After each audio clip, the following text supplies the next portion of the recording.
Voilà, donc c'est la raison pour laquelle je suis très heureux de vous accueillir, vous les jeunes chercheurs, et qu'on va commencer donc par l'intervention de Ali Akam, c'est comme ça que ça se prononce, Akamkam, qui va nous parler de la coronarographie sur cœur perfusé ex situ, faisabilité et toxicité sur un modèle porcin. Merci. Oui, alors nous sommes tous les deux chirurgiens vasculaires thoraciques, donc ce thème va nous parler certainement. Merci beaucoup. Merci.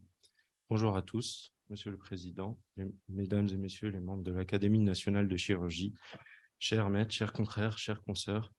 Je suis interne de chirurgie cardiaque à Paris et j'ai l'honneur de vous présenter mon sujet de Master 2 qui porte sur la faisabilité et la toxicité de la coronarographie sur cœur perfusé ex vivo sur un modèle porcin.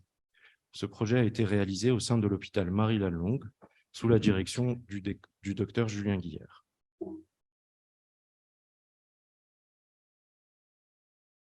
Selon le dernier rapport de l'Agence de la biomédecine, l'activité de transplantation est en diminution de 5% par an depuis 2017, avec un nombre de patients sur liste qui reste stable. Cette pénurie de greffons s'accompagne d'une modification du profil des donneurs avec de plus en plus de greffons à critères élargis et un âge moyen en augmentation à 46 ans. Ces donneurs-là sont plus exposés aux facteurs de risque cardiovasculaires et sont plus amenés à présenter des lésions coronaires. La coronarographie est indiquée avant le prélèvement cardiaque si l'âge du donneur est supérieur à 55 ans ou 45 ans avec 2 facteurs de risque cardiovasculaire. Or, elle n'est réalisée que dans un tiers des cas. En parallèle, la perfusion cardiaque ex vivo connaît un réel essor depuis la dernière décennie, notamment avec l'Organ Care System de TransMedics. En perfusant les coronaires et en surveillant la concentration des lactates au cours du temps, l'OCS permet à la fois d'allonger la durée de préservation des greffons tout en évaluant sa fonction métabolique. En effet, la présence d'une différentielle entre le lactate artériel et veineux positif signe la viabilité du greffon, le cœur étant capable d'utiliser les lactates comme substrat énergétique. Voici une vidéo illustrant un cœur perfusé en ex vivo. On notera la position non anatomique du cœur avec la face postéro-inférieure faisant face à l'opérateur. De ce constat, naquit l'idée d'évaluer l'anatomie coronaire des greffons à critères élargis n'ayant pas eu de coronarographie directement sur l'OCS. La première coronarographie sur OCS en France a été réalisée au sein de l'hôpital Marie-Lalonde en 2020. Il s'agissait d'un donneur de 54 ans présentant plusieurs facteurs de risque cardiovasculaire, n'ayant pas eu de coronarographie. Le cœur a tout de même été prélevé, placé sur machine de perfusion, transporté jusqu'à l'hôpital Marie-Lalonde où la coronarographie ex vivo a été réalisée. La transplantation a été un succès malgré la prise d'œdème cardiaque majeure après la coronarographie. Voici les images. Donc, cette première expérience nous a révélé plusieurs difficultés. Tout d'abord, la présence d'artefacts et la position inhabituelle du cœur sur l'OCS nous a poussé à trouver de nouvelles incidences de coronarographie. De plus, l'absence de système de filtration du produit de contraste et la viscosité et l'osmolarité de ce produit interrogent sur la iatrogénie liée à cette procédure.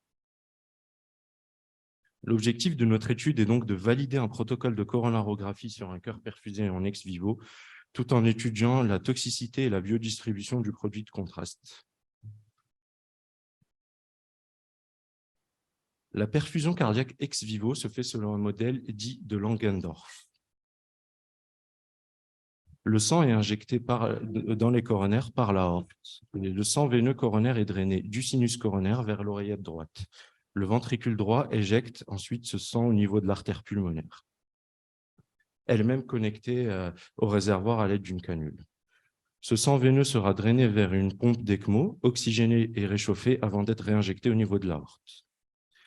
La pression de perfusion coronaire est mesurée juste en amont de la ligne aortique et le débit coronaire au niveau de la canule de l'artère pulmonaire. Une perfusion en adrénaline est instillée dans le circuit afin de maintenir une concentration physiologique en adrénergique. Elle ne sert en aucun cas à réanimer le greffon, contrairement à l'adénosine qui est un vasodilatateur coronaire et qui sera adapté aux pressions et débits de perfusion afin de réanimer le greffon. Une fois le cœur prélevé, il sera préparé avant la mise sur machine de perfusion. Cette vidéo illustre cette étape. La première étape consiste en une évaluation anatomique du greffon à la recherche d'une fuite aortique ou d'un foramen ovale perméable. On sépare l'aorte de l'artère pulmonaire et on place 4 points de suspension au niveau des 4 cadrans de la racine aortique. Ceci permettra de faciliter l'introduction de la canule aortique qui sera serrée à l'aide d'un collier de serrage.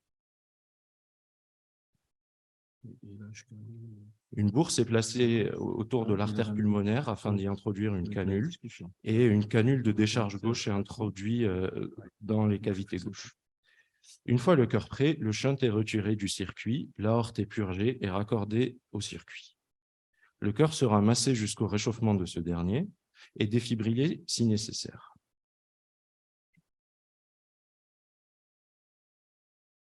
Il sera entraîné également à l'aide d'une électrode de stimulation épicardique à une fréquence de 80 battements par minute. La veine cave inférieure sera fermée et la veine cave supérieure étant initialement fermée lors du prélèvement, les cavités droites sont étanches et tout le débit coronaire passe par la canule de l'artère pulmonaire. 2 procédures tests ont initialement été réalisées afin de déterminer les incidences de coronarographie, la dose de produit de contraste nécessaire et la durée de scopie nécessaire à la coronarographie. Ensuite, 18 cœurs de porc ont été prélevés puis perfusés pendant 2 heures.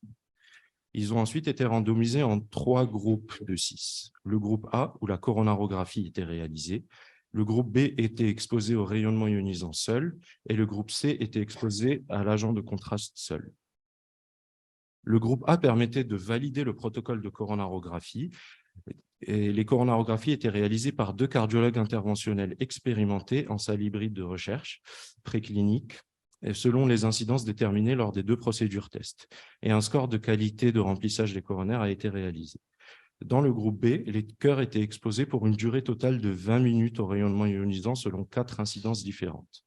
Et dans le groupe C, au bout de 120 minutes de perfusion, du oméprazole était injecté dans le circuit, 50 ml, et des prélèvements plasmatiques étaient réalisés 30 minutes après, puis toutes les demi-heures jusqu'à la fin de la perfusion.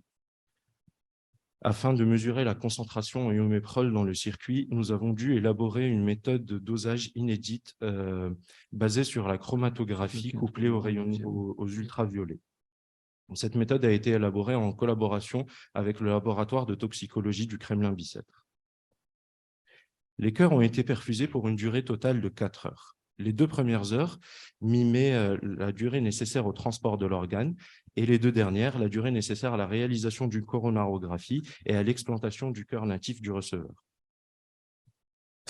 La faisabilité de la procédure a été évaluée grâce aux critères suivants.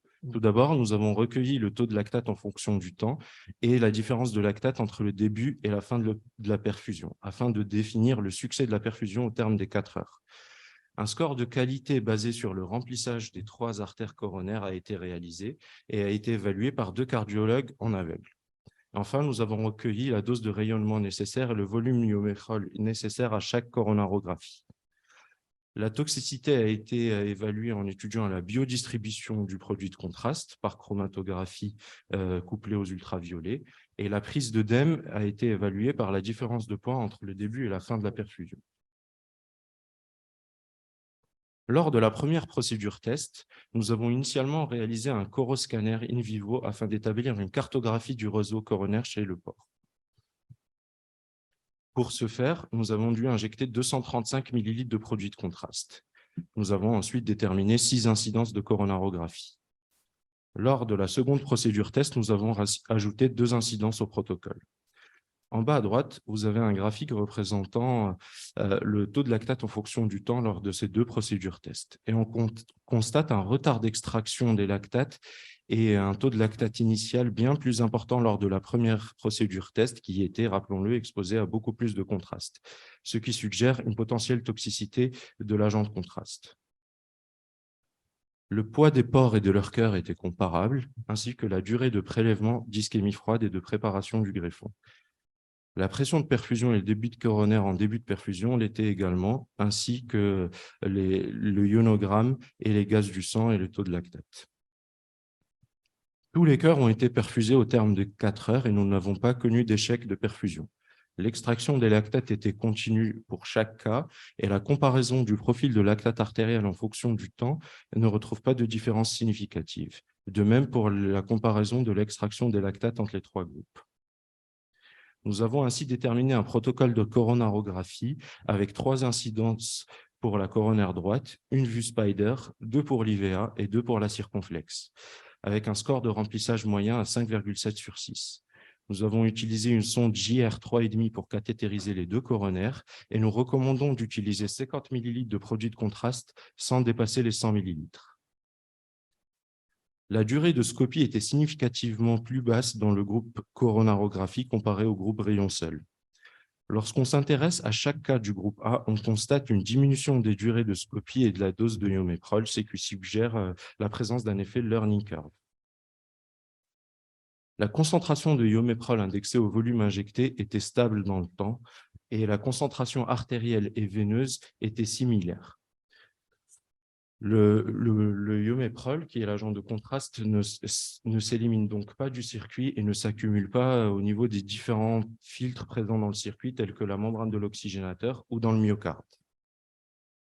La prise de poids était significativement plus importante dans le groupe C, contraste seul, comparé au groupe rayon seul. Et cette prise de poids était fortement corrélée au volume de ioméprol injecté. L'analyse du ionogramme révèle une hyponatrémie, une hypokaliémie de dilution significative dans les groupes exposés aux produits de contraste.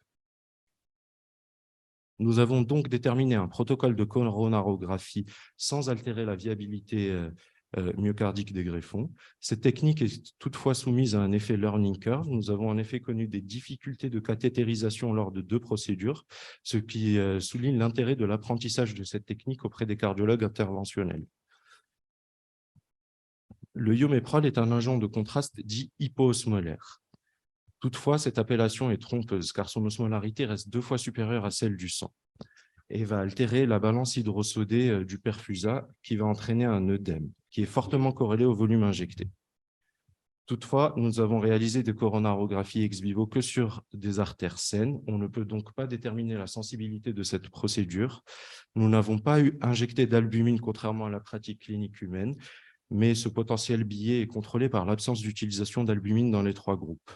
Enfin, nous n'avons pas réalisé d'évaluation fonctionnelle des greffons en transplantant ces cœurs ou en les mettant en charge, mais les quelques cas cliniques publiés dans la littérature montrent des résultats prometteurs. Nos résultats obtenus sur le porc sont facilement transposables à la pratique clinique de par son anatomie et sa physiologie proche de celle de l'homme. La coronarographie ex vivo permet ainsi une meilleure évaluation des greffons en décelant des lésions coronaires non dépistées avant le prélèvement cardiaque. Ainsi, nous pouvons désormais prélever les greffons cardiaques à critères élargis, initialement récusés pour absence de coronarographie, ce qui aura pour conséquence d'améliorer le taux d'acceptation des greffons. La coronaropathie est un facteur du greffon est un facteur de risque majeur de dysfonction primaire du greffon. Le taux de DPG en France est important et avoisine les 40%.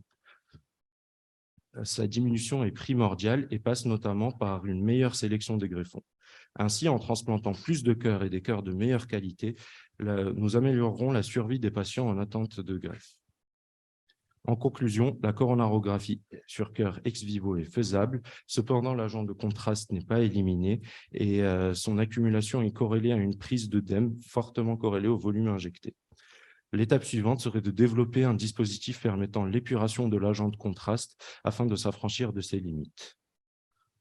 Merci pour votre attention. Je tiens d'abord à vous féliciter pour la qualité de votre présentation qui est claire, qui est bien construite et vous avez parfaitement respecté les temps de parole. En plus, votre sujet de travail a vraiment des incidences sur le fonctionnement et la qualité effectivement des greffons que l'on peut transplanter. Et ça me paraît donc essentiel comme exploration, la coronarographie du greffon est donc une procédure qui doit être certainement recommandée.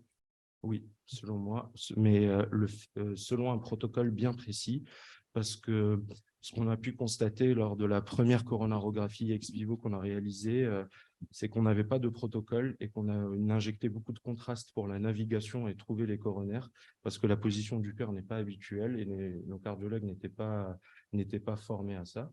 Et par conséquent, le cœur a pris un œdème important. Il faut être tout de même vigilant avec la dose d'agent de contraste injecté. Et juste le fait d'avoir un protocole, ça permet en fait de s'affranchir de ça parce qu'on sait exactement où on va trouver la coronaire et à quelle incidence on va la trouver. Oui, enfin, même remarque sur la qualité et l'intérêt.